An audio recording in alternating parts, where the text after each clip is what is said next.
Hey guys, welcome back to the channel. So another one added to the collection. This is a Rolex Submariner date 16610.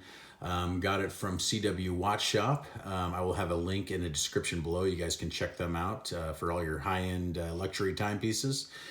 Great place to shop. So anyway, this particular model was produced from 1987 to 2010.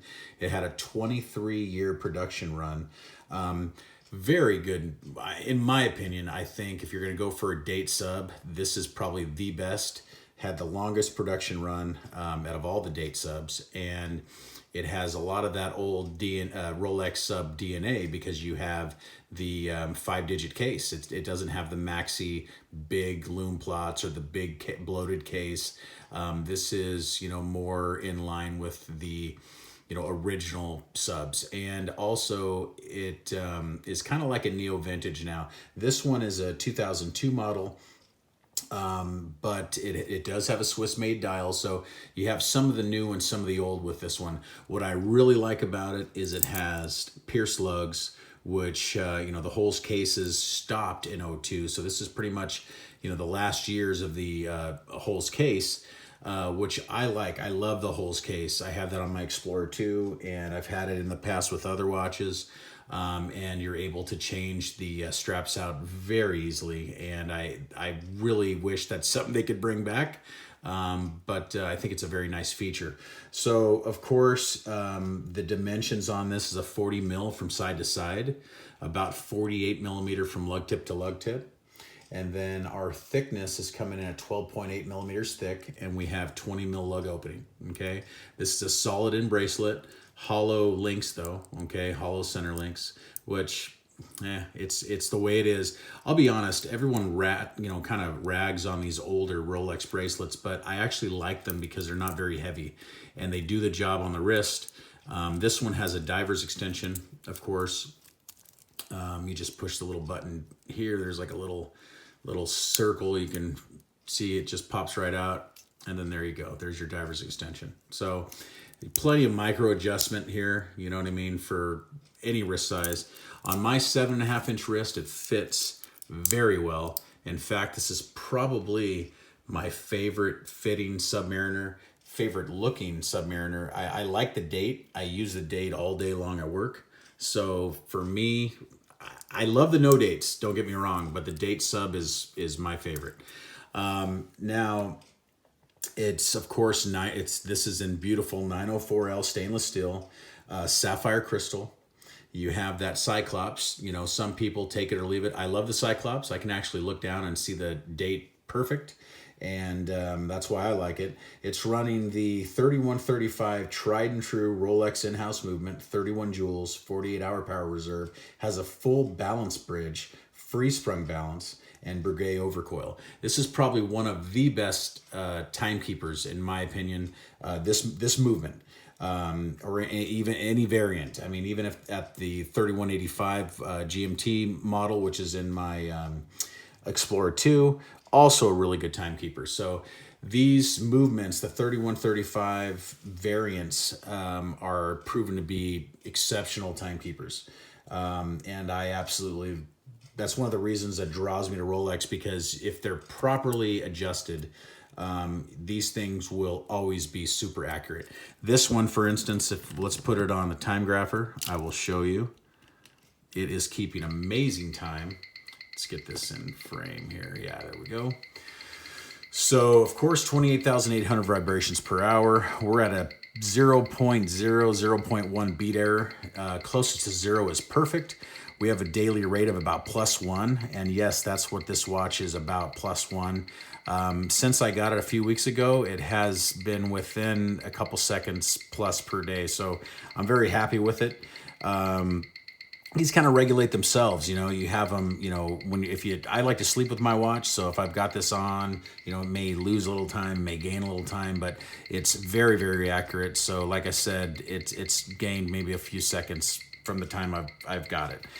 295 amplitude, which is the movement's health, and it's doing very, very well. It's real strong. So this watch has been serviced.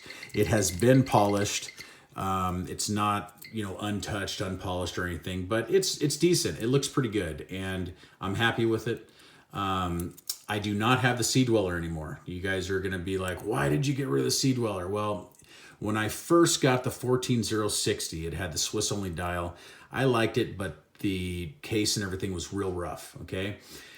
I wanted this model, a 16610. There wasn't one available at the time. The only thing that there was the Sea Dweller, which I love the Sea Dweller. I really do, but it's a tall watch, okay? It's a little taller than I like, okay?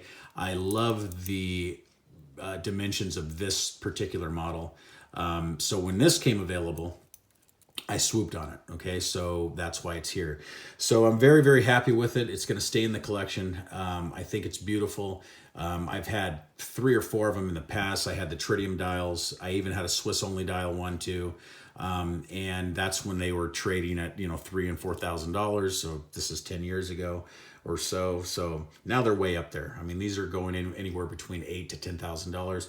I think they're going to stay there. I think they may go up.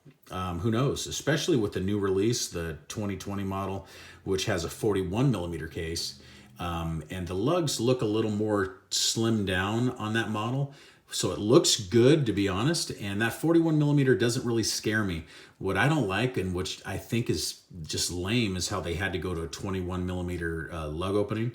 I wish they would have kept it at 20. I mean, there's many watches that have a 41 millimeter case size and a 20 millimeter, bracelet. So some weird things about that particular, new model that I just don't like. I like these older references. I love the 5-digit subs. The 6-digit 116610. It's not a bad looking watch. The ceramic sub, the first ceramic sub, except for the case is a little bloated on the sides. Okay. So Rolex has been doing incremental changes, since the first date sub, the 1680. They've always done little subtle changes throughout the years. You had the 1680, you had the 16800, you had the 168,000, which is a transitional model, 3085 movement.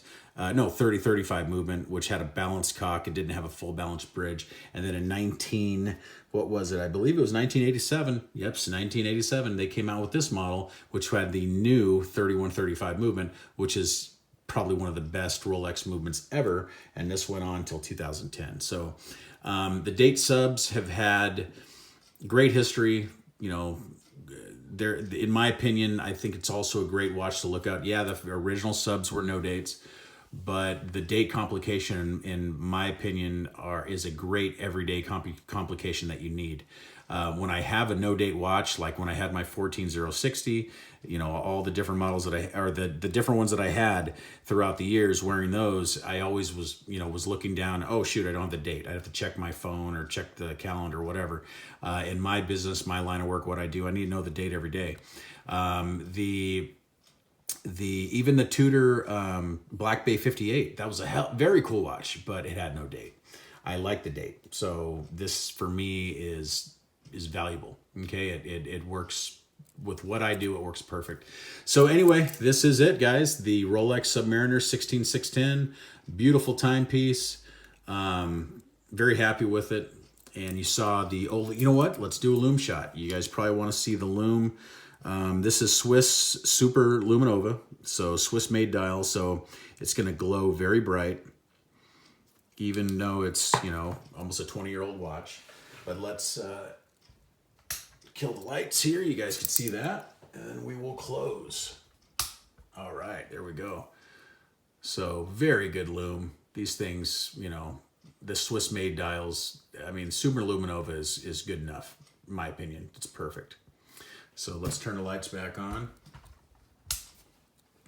All right, there we go. So there you have it. And you know what? More to the dial, just real quick. This glossy black inky dial I just love on the Rolexes. The older ones, back in the day, like the 1680, some of the 16800s were matte. Matte looks cool also, but the matte also had the big Lume plots. Which did not have the white gold surrounds. Those are nice also. I also like those. Those are very cool. I'd like to someday maybe get a 1680 birth year watch, 1978 model. you know, in good condition. Those are shoot 12,000, 15,000, but beautiful watches. Long, like I said, long history with these Rolex Submariner dates. So anyway, thanks for watching, guys. Please like and subscribe, and I will see you in the next one. Thank you. Show you guys, this is of course, an aluminum bezel insert, okay, which is really cool. Very easy to service. You can pop them off, replace them easy. They cost 30 bucks, 40 bucks, whatever. And compared to if you break a ceramic, the ceramic, from what I understand, the ceramic ones will shatter.